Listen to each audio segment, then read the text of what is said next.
Hello friends and followers, welcome back to Toppers Top. First of all, on the behalf of entire Toppers Top team, I would like to thank you so much for providing us constant love and support. Today we are going to start new class, new chapter and the new topic lines and angles of chapter 6. आज हम लोग start करने वाले हैं class 9th chapter 6 lines and angles, जो कि एक introduction part होगा. इंट्रोडक्शन मुझे ऐसा लगता है कि आप लोगों को मैक्सिमम लोगों ने ऑलरेडी पिछली क्लासों में पढ़ा होगा, बट वी विल हियर गना revise all the things over here in short. So let's start with the introduction part, lines, angles and lines, ray and line segment. Line is simply like this. It has no starting point as well as it has no end point. इसका ना starting point होता है, इसका ना and point होता है. उसको हम क्या कहते हैं? लाइन. इसमें डिफरेंस जानना बहुत इंपॉर्टेंट है. Ray basically it is having one starting point and has no end point. Starting point होता है, let's say starting point A है, it has no end point. इसको हम क्या कहते हैं? Ray. It can extend up to infinity. Infinity तक इसको हम एक्सटेंड कर सकते हैं. और लाइन को क्या कर सकते हैं? लाइन को हम दोनों ही पार्ट से, दोनों ही आप साइड से आप एक्सटेंड कर सकते हैं टिल इन्फिनिटी. अब यहाँ पर लास्ट बचा है, ये है line segment. Line segment is basically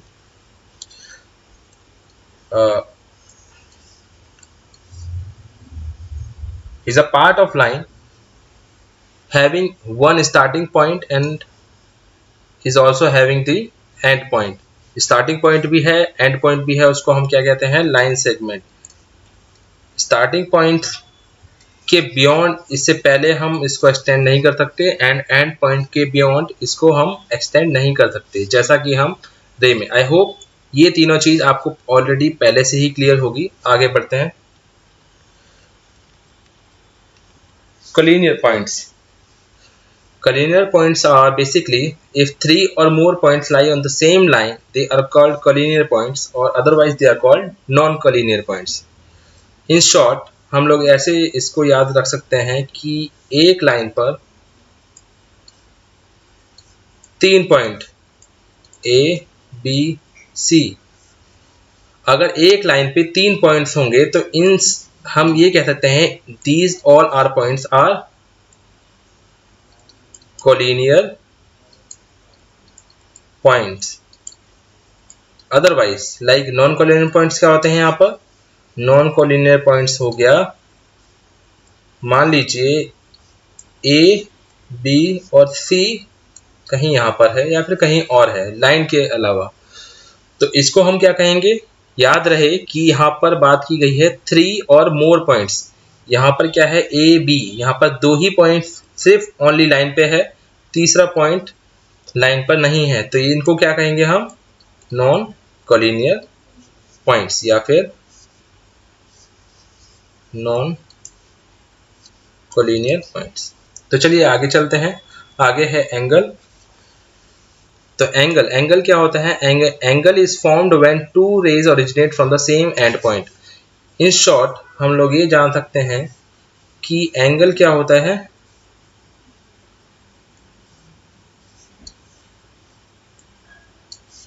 ये दो रेज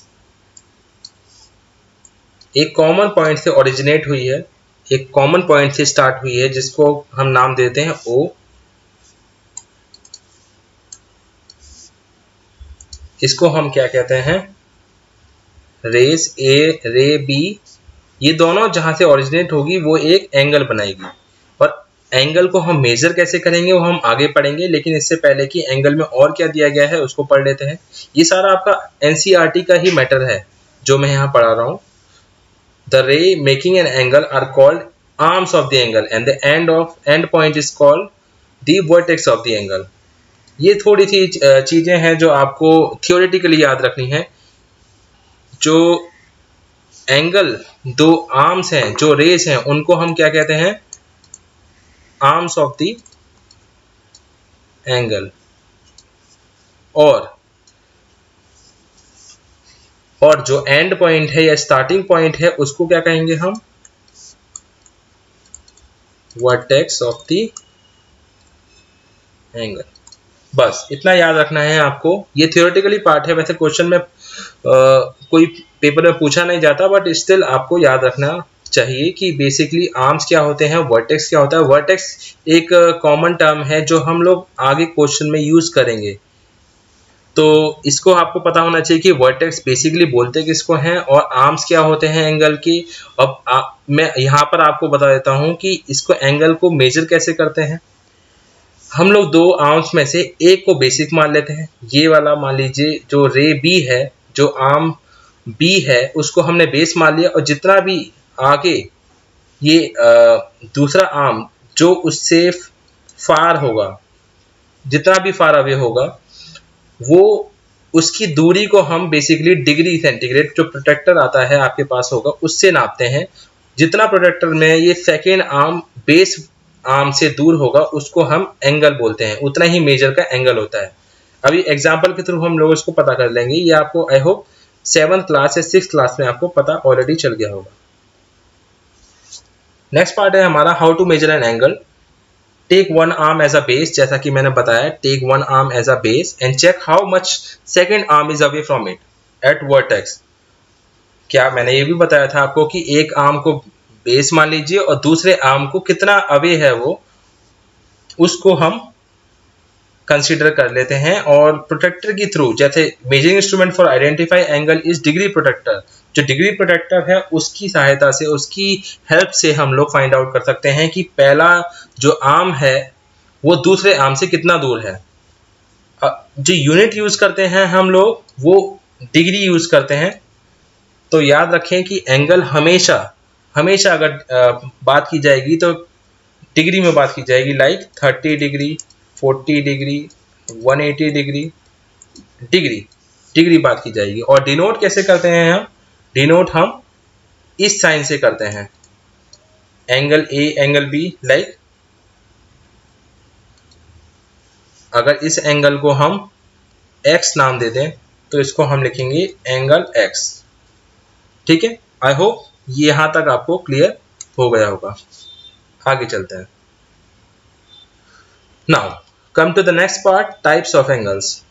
टाइप्स ऑफ एंगल्स आपको 7th क्लास में 6th क्लास में ऑलरेडी पढ़ाया गया है, तो मैं ज़्यादा डीप में तो नहीं पढ़ाऊंगा इसको, बट एक बार फिर भी रिवाइज कर लेते हैं, जस्ट गो थ्रू हो जाते हैं।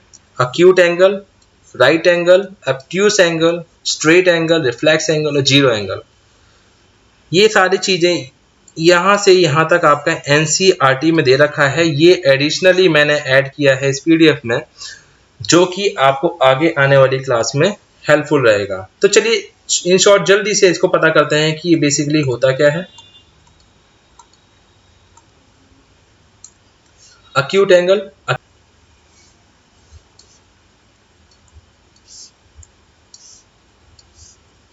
अगर इसमें x की वैल्यू लेस देन 90 डिग्री है तो उसको हम बोलते हैं अक्यूट एंगल। अगर यही 90 डिग्री हो जाए, इक्वल्स टू 90 डिग्री हो जाए, तो इसको हम बोलते हैं राइट एंगल। ये सारा आपने पढ़ा हुआ है, मुझे ऑलरेडी पता है। अगर x की वैल्यू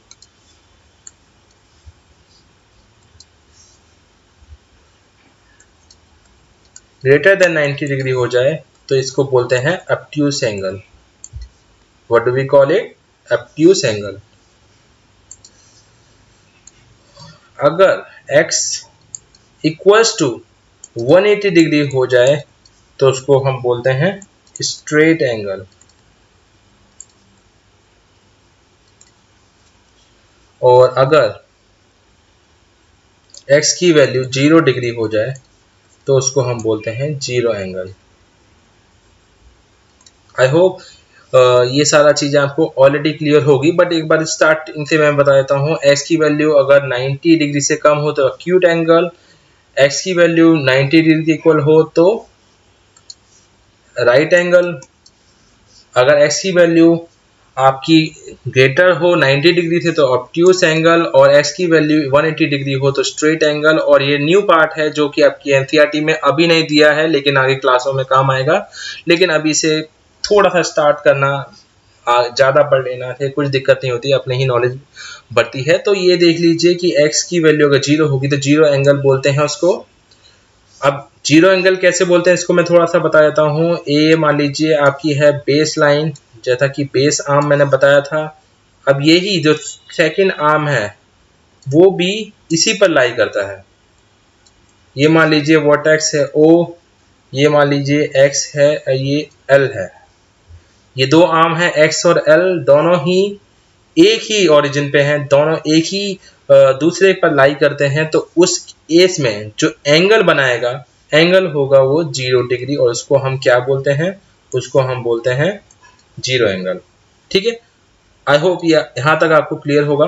अब आगे चलते हैं जल्दी से कॉम्प्लीमेंट्री एंगल। यहाँ थोड़ा सा थियोरेटिकल पार्ट है, बट ये आपको हेल्पफुल रहेगा, बाद में आगे ज्योमेट्री में भी आएगा, ये बाद में आपका मेंसुरेशन में भी आएगा। तो यहाँ से अभी से स्टार्ट कर लेते हैं, पढ़ लेते हैं क्या है। Two angle whose sum is 90 degree are called complementary angle.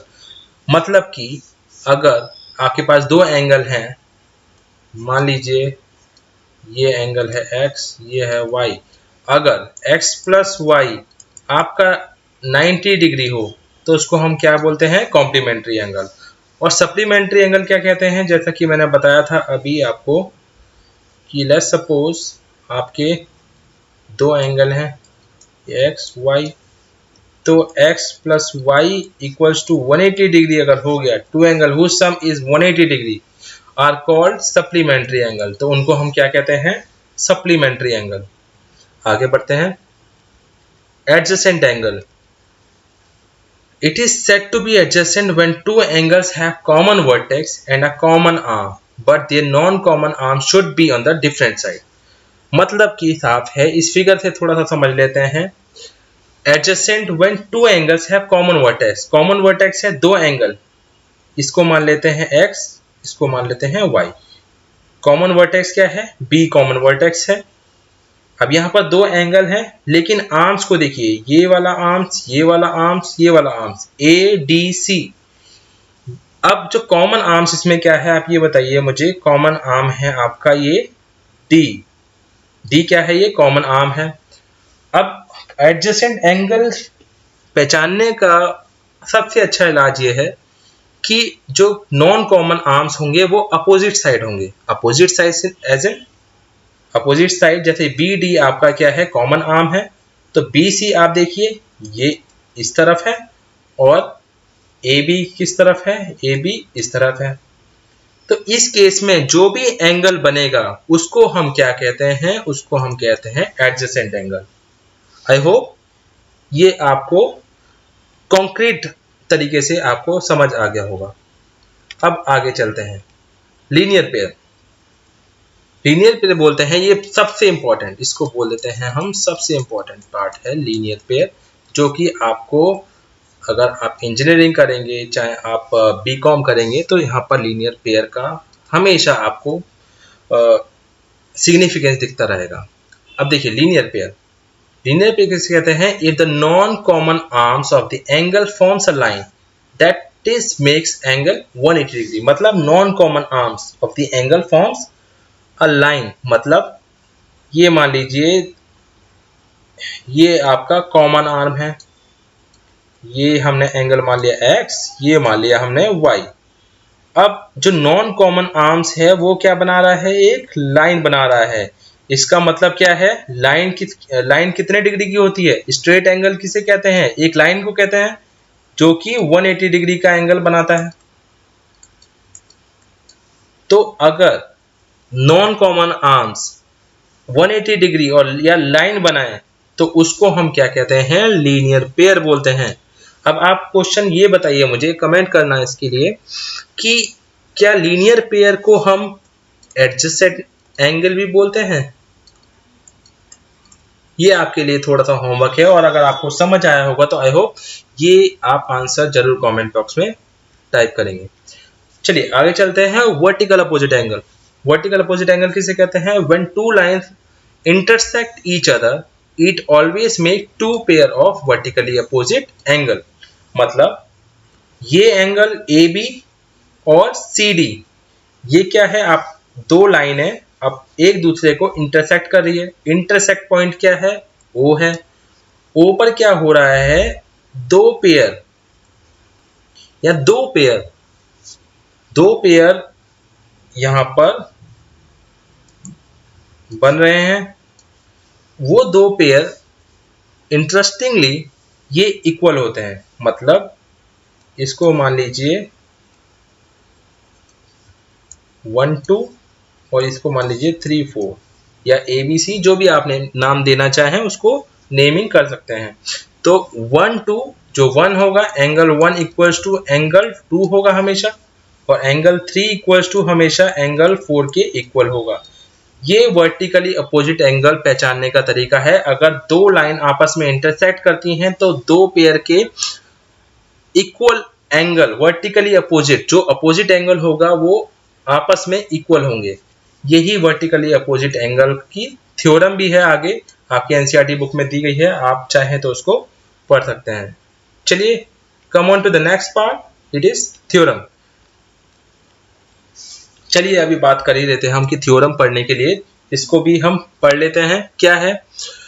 If two line intersect each other then vertically opposite angles are equal। ये one of the important theorem है आपकी एनसीईआरटी बुक की। ये क्वेश्चन पेपर में भी पूछा जाता है, तो जल्दी से हम इसको सॉल्व कर लेते हैं। थ्योरम कहती है कि if two lines intersect each other, दो लाइन अगर इंटरसेक्ट होती है तो वर्टिकली अपोजिट जो एंगल होते हैं वो इक्वल होते हैं।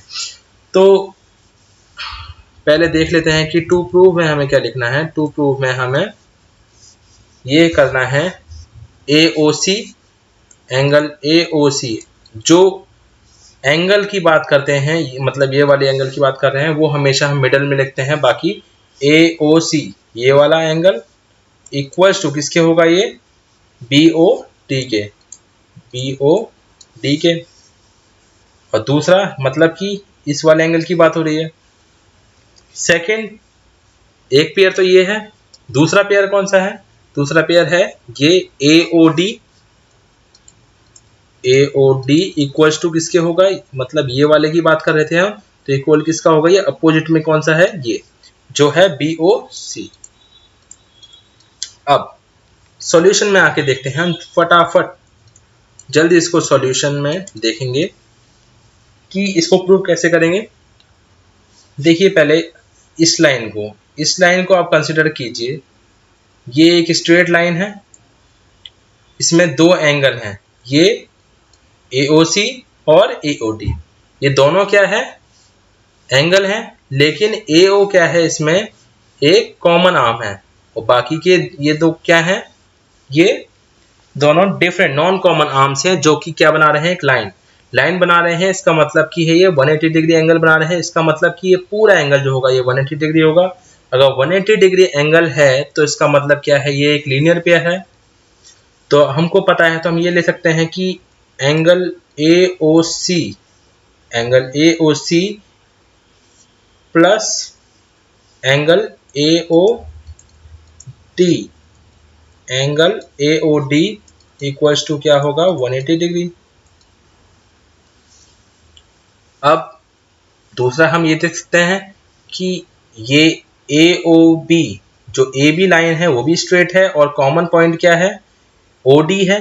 कॉमन आर्म हमारा OD है, वर्टेक्स O पर ओरिजिनेट है, कॉमन आर्म OD, और स्ट्रेट लाइन बना रही है जो नॉन कॉमन आर्म्स है। इसका मतलब क्या है? ये भी एक लीनियर पेयर है। मतलब AOD plus BOD, angle BOD क्या होगा? ये भी 180 डिग्री होगा। इसको हमने मान लिया इक्वेशन 1, इसको मान लिया हमने इक्वेशन 2। अब solving equation 1 and 2, what do we get? We get, आगे देखते हैं, angle AOC plus AOD equals to AOD plus BOD, ठीक है, क्योंकि ये क्या बना रहे हैं, ये 180 डिग्री है, 180 डिग्री एंगल है, और दोनों ही हम क्या लिख देंगे यहाँ पर, लीनियर पेयर। ब्रैकेट में लिखना बहुत जरूरी है, किस वजह से आपने ये 180 डिग्री किया है, ये है लीनियर पेयर, दोनों ही लीनियर पेयर हैं, इस वजह से हमने 180 डिग्री कहा। अब आप ये बताइए मुझे, AOC प्लस AOD 180 डिग्री है, AOD प्लस BOD 180 डिग्री है, तो angle AOC plus angle AOD equal होगा angle AOD plus angle BOD के, क्योंकि दोनों ही 180 डिग्री हैं। तो अब यहाँ से हम लोग क्या कर सकते हैं, AOD से AOD कैंसिल, क्या बचा हमारे पास, AOC equals to angle BOD, जो कि हमें प्रूव करना था। आप देखिए ये हमारा AOC equals to angle BOD है, यही हमें प्रूव करना था। ऐसे ही सिमिलरली, तो ये प्रूव हो गया। ऐसे ही सिमिलरली हम इन दोनों एंगल के ले लेंगे, एंगल AOD प्लस एंगल, मैं वर्बली बता देता हूं, angle AOD plus angle BOD equals to 180 degree, और फिर अब ये ले लेंगे angle BOD plus angle BOC equals to 180 degree, दोनों लीनियर पेयर हैं। तो यहाँ से BOD क्या हो जाएगा, कैंसिल हो जाएगा। कैंसिल होने के बाद आपके पास क्या बचेगा, angle AOD equals to angle BOC, मतलब एंगल ये वाला और ये वाला और ये वाला इक्वल। अब एक छोटी सी एक्सरसाइज आपके लिए हमारी तरफ से है। अगर ये चैप्टर अगर आपको पसंद आया है, अगर जितना भी इंट्रोडक्शन पार्ट पढ़ाया है, इंट्रोडक्शन चैप्टर जितना भी कवर हुआ है, उससे रिलेटेड ये क्वेश्चन है। अगर आपको ये क्वेश्चन सारे आते हैं तो इसका मतलब कि आज का जितना भी लेक्चर है आपको समझ अच्छे से 100% आ गया है। तो लेट अस नो कि आप लोग कितने करेक्ट करते हैं। सारे जितने भी क्वेश्चन हैं उनको कमेंट बॉक्स में आप आंसर कीजिए। जब तक के लिए नेक्स्ट वीडियो जो आएगा हमारा अब एक्सरसाइज से आएगा, कुछ जितने भी आपका इंट्रोडक्शन पार्ट है आपके चैप्टर का, उसके बाद एग्जाम्पल्स हैं, एग्जाम्पल्स के बाद एक्सरसाइज है, एक्सरसाइज के बाद भी एक्स्ट्रा क्वेश्चंस, ये सारा आपको 9th क्लास का इस प्लेटफॉर्म पे, इस प्लेलिस्ट पर मिलता रहेगा। मैं न्यू प्लेलिस्ट बना दूंगा चैनल पे, प्लेलिस्ट सेक्शन में जाकर आप प्लेलिस्ट को देख सकते हैं और आप सब्सक्राइब कर सकते हैं इसको, ताकि आगे जितने भी फ्यूचर वीडियोस आए उसको आप अच्छे से देख पाएँ और आप जितने भी इंफॉर्मेशन यहाँ से हमारी तरफ से मिलती है वो आप सारी कवर अप करें और उसको आप बेनिफिट उठाएं। तो आज के लिए इतना ही। Thank you so much for watching our video and thank you so much for supporting us so much. Thank you and have a nice day.